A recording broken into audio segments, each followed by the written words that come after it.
بسم اللہ الرحمن الرحیم الحمدللہ والصلاة والسلام علی رسول اللہ اما بعد۔ آج کے ہم پروگرام میں بیان کریں گے جنات انسان کو کب چمٹتے ہیں، یعنی جنات انسان میں کب داخل ہوتے ہیں، جنات انسان پر کب مسلط ہوتے ہیں۔ بہت سی چیزیں جو ہے جن میں ہم بے احتیاطی کرتے ہیں۔ سب سے پہلے ہم اس بات کی طرف آتے ہیں کہ جنات انسان میں کب منتقل ہوتے ہیں۔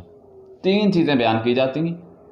سب سے پہلی بات، جب انسان بہت زیادہ غمگین ہو، پریشانی کا عالم ہو، اور دوسری بات جب وہ غصے میں ہو، تیسری بات جب وہ زیادہ جو ہے وہ شہوت میں ہو، اس کی سوچ غلط کاموں کی طرف منتقل ہو، زیادہ وہ غلط خیالات اس کے ذہن میں آئیں۔ ان تین صورتوں میں جنات جو ہے وہ انسان میں داخل ہوتے ہیں۔ سب سے پہلے ہمیں اس بات کا یہ عقیدہ رکھنا چاہیے کہ اللہ سبحانہ و تعالی کی ذات کے علاوہ کوئی چیز انسان کو اس کی اجازت کے بغیر نقصان نہیں دے سکتی، لیکن ہماری کچھ کمزوریاں ہیں، ہماری کچھ کمیاں ہیں، ہماری کچھ کوتاہیاں ہیں، جس کی وجہ پر یہ دوسری مخلوقات انسان پر مسلط ہو جاتے ہیں۔ اللہ سبحانہ و تعالی نے انسان کو اشرف المخلوقات کا ایوارڈ دیا۔ انسان ساری مخلوقات سے افضل ہے، لیکن وہ گرتا تب ہے، اس کی ویلیو کم اس وقت ہوتی ہے جب وہ کسی دوسری چیز کو اپنے اوپر مسلط کر لیتا ہے۔ ان میں سے کچھ چیزیں ایسی ہیں جن میں ہم بے احتیاطی کرتے ہیں۔ نبی کریم صلی اللہ علیہ وسلم نے فرمایا کہ جب تم حدیث کہتی ہے جب لباس اتارو تو وقت بسم اللہ ضرور پڑھا کرو۔ یہ وہ کلمات ہیں جس کو پڑھنے سے جنات اور انسان کے درمیان پردہ حائل ہو جاتا ہے۔ جن انسان کے بدن کو نہیں دیکھتے، دعا پڑھنے سے جو ہے وہ جنات کے درمیان پردہ حائل ہو جاتا ہے۔ جنات انسان کے جسم کو نہیں دیکھتے، وگرنہ جو لوگ دعا نہیں پڑھتے، اذکار نہیں کرتے، کیا ہوتا ہے جنات اس کے جسم کو دیکھ لیتے ہیں۔ لازمی نہیں کہ نظر جو ہے، نظر بد جو ہے وہ انسان کی لگے، جنات کی بھی نظر بد لگ سکتی ہے۔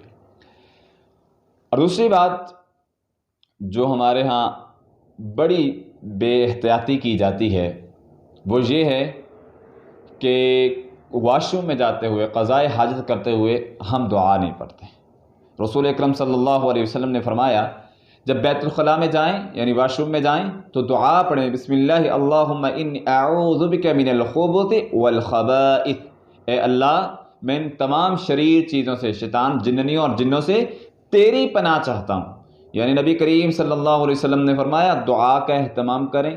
اب نبی کریم صلی اللہ علیہ وسلم نے دعا سکھائی، ہم دعا نہیں کرتے، ہم دعا پڑھتے نہیں ہیں۔ ہمارے گھروں میں معاملات ایسے ہو چکے ہیں کہ جو ہے بے احتیاطی کرتے ہیں، اذکار سے ہم دور ہیں، تو یہ شیطانی چیزیں انسان پر مسلط ہو جاتی ہیں۔ ایسے ہی بازار میں جاتے ہوئے ہم دعا نہیں پڑھتے۔ حدیث کہتی ہے نبی کریم صلی اللہ علیہ وسلم نے فرمایا یہ دعا پڑھا کرو، لا الہ الا اللہ وحدہ لا شریک لہ لہ الملک ولہ الحمد یحیی ویمیت حی لا یموت وہو علی کل شیء قدیر، حی لا یموت بیدک الخیر وہو علی کل شیء قدیر۔ مختلف طرح کے الفاظ ملتے ہیں بازار میں جانے کی۔ دعا ہم نہیں پڑھتے، کیا اس کا نتیجہ کیا ہوتا ہے کہ جنات جو ہوتی ہیں، سائے والی چیزیں ہوتی ہیں، بعض دفعہ جادوگروں نے اپنا عمل اس پہ زمین پہ پھینکا ہوتا ہے، بازاروں میں گرایا ہوتا ہے۔ جب انسان دعا نہیں پڑھتا، ویسے ہی گزر جاتا ہے تو وہ چیزیں اس پر مسلط ہو جاتی ہیں، وہ عمل اس پر جو ہے وہ سایہ کر جاتا ہے۔ ایسے ہی گھر سے نکلتے ہوئے ہم دعا نہیں پڑھتے۔ رسول اکرم صلی اللہ علیہ وسلم نے فرمایا بسم اللہ توکلت علی اللہ لا حول ولا قوۃ الا باللہ۔ یہ گھر سے دعائیں جو ہے وہ نکلتے وقت پڑھا کریں۔ قاری عبدالباسط سلفی صاحب کے پاس ایک مریضہ آئی، اور بچی تھی، معاملہ بڑا حساس تھا کہ جب وہ جو ہی گھر سے باہر نکلتی تو اس کی طبیعت خراب ہو جاتی۔ تو خیر اس پر جو ہے وہ رقیہ کیا گیا۔ معلوم ہوا کہ یہ گھر سے نکلتے ہوئے جنات نے اپنی کوئی چیز پھینکی ہوئی تھی کسی نے عمل کر کے، اور یہ بچی اس کے اوپر سے گزری ہے، تو اس کا جو ہے وہ عمل اس پر ہو گیا۔ اگر وہ اذکار کر کے نکلتی، بسم اللہ توکلت علی اللہ لا حول ولا قوۃ الا باللہ دعائیں پڑھی ہوتی، تو ان شیطانی چیزوں سے انسان محفوظ رہ سکتا ہے۔ نبی کریم صلی اللہ علیہ وسلم نے تو ہر موقع پر شیطانی چیزوں سے بچنے کے لیے آپ صلی اللہ علیہ وسلم نے جو ہے وہ اذکار بتائے ہیں۔ آپ صلی اللہ علیہ وسلم کی ساری زندگی کہ آپ کے لیل و نہار دیکھے، سونے کے وقت کے آپ نے اذکار بتائے، بیدار ہونے کے آپ نے اذکار بتائے، لباس پہنتے ہوئے آپ نے اذکار بتائے، بیت الخلاء جاتے ہوئے نکلتے ہوئے آپ صلی اللہ علیہ وسلم نے مسنون اذکار بتلائے۔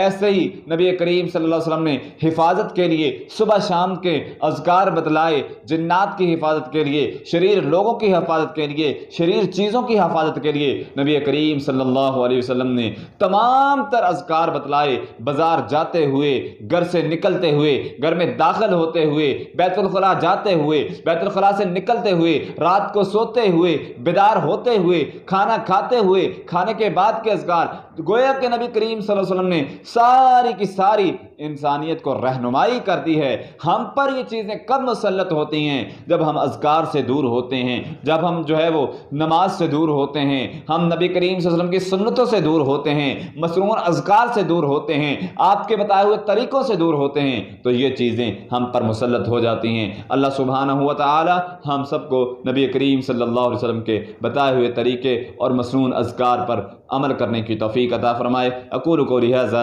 استغفر اللہ من کل ذنب واتوب الیہ۔ وَإِذَا قُرِئَ الْقُرْآنُ فَاسْتَمِعُوا لَهُ